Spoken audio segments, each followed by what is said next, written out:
વડોદરા શહેરમાં રોજબરોજ અકસ્માતોની ઘટનાઓમાં વધારો નોંધાઈ રહ્યો છે અને આજે આવી જ એક દુઃખદ ઘટના તરસાલી વિસ્તારમાં સામે આવી છે.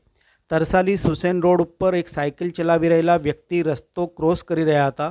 દરમિયાન ઝડપી આવતી ઓટો રિક્ષાએ ટક્કર મારતા સાયકલ ચાલકનું ઘટના સ્થળે જ દુર્ઘટનાજનક મૃત્યુ નીપજ્યું હતું. પ્રાપ્ત માહિતી મુજબ સાયકલ ચાલક રોડ ક્રોસ કરી રહ્યા હતા.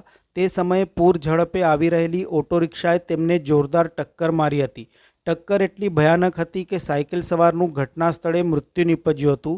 આ ઘટનાથી સમગ્ર વિસ્તારમાં શોકનો માહોલ છવાઈ ગયો છે. ઘટનાના પગલે રિક્ષા ચાલક પોતાની ઓટો રિક્ષા સ્થળ ઉપર જ મૂકીને ફરાર થઈ ગયો હતો. બનાવની જાણ થતાં તુરંત પોલીસ અને 108 એમ્બ્યુલન્સની ટીમ ઘટના સ્થળે આવી પહોંચી હતી. પોલીસે મૃતદેહને પીએમ માટે ખસેડી આગળની કાયદેસરની કાર્યવાહી શરૂ કરી છે. પોલીસે રિક્ષા ચાલક વિરુદ્ધ ગુનો નોંધી કાયદેસરની કાર્યવાહી હાથ ધરી છે. સ્થાનિક રહીશો આ દુર્ઘટનાથી ઘેરા દુઃખમાં છે, તેમજ તેઓમાં ભારે રોષ પણ જોવા મળી રહ્યો છે.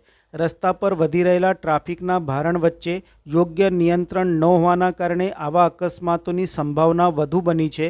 સ્થાનિક રહેવાસી રાકેશભાઈએ જણાવ્યું હતું કે આ રોડ ઉપર ટ્રાફિકનો ભાર દિવસે ને દિવસે વધી રહ્યો છે, પરંતુ યોગ્ય ટ્રાફિક નિયંત્રણ અને સ્પીડ બ્રેકર જેવી વ્યવસ્થાઓ ન હોવાના કારણે આવી દુર્ઘટનાઓ ઘટી રહી છે. તંત્રએ તાત્કાલિક આ અંગે યોગ્ય પગલાં લેવાની જરૂર છે. આ દુર્ઘટનામાં એક વધુ ગંભીર મુદ્દો ઉઠ્યો છે. શહેરમાં સાયકલ ચાલકો માટે કોઈ ખાસ વ્યવસ્થા હાજર નથી.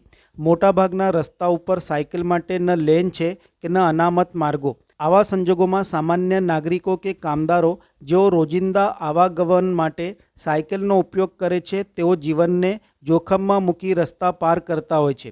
તંત્ર દ્વારા મોટા વાહનો માટે તો માર્ગ વિસ્તરણ અને વિકાસ કાર્યો કરવામાં આવે છે, પરંતુ સાયકલ સવારો માટે કોઈ રક્ષણાત્મક પગલાં લેવામાં આવતા નથી.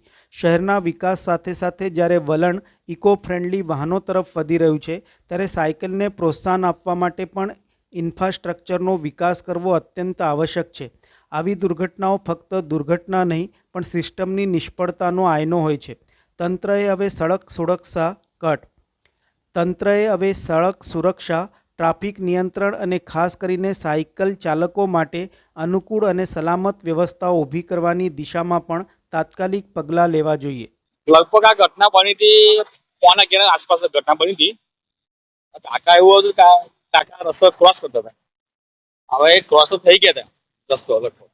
આ રિક્ષા એમની ફૂલ સ્પીડમાં હતી. આ ટક્કર મારી એટલે કાકા પડી ગયા નીચે. લગભગ 2-3 કે 4 મિનિટ જીવ રહ્યો, ચોપ થઈ ગયા. રિક્ષા ભાઈ હજી રબો ટક્કર થઈ ગયા. હા, તે રિક્ષા ઉભી છે સામે. જોયું શું તમે કોઈ રિક્ષા ચાલક? ના, રિક્ષા ચાલક કોઈ જોયું નથી. બધા એ ભેગા થાય કે રિક્ષા કોઈ તમને આઈડિયા નહીં હોય કે રિક્ષા આગળ રિક્ષા ઉભી કરી ત્યાંથી ભાઈ કરતા રહે. શું નામ આપનું? મારા નામ રાજેશ.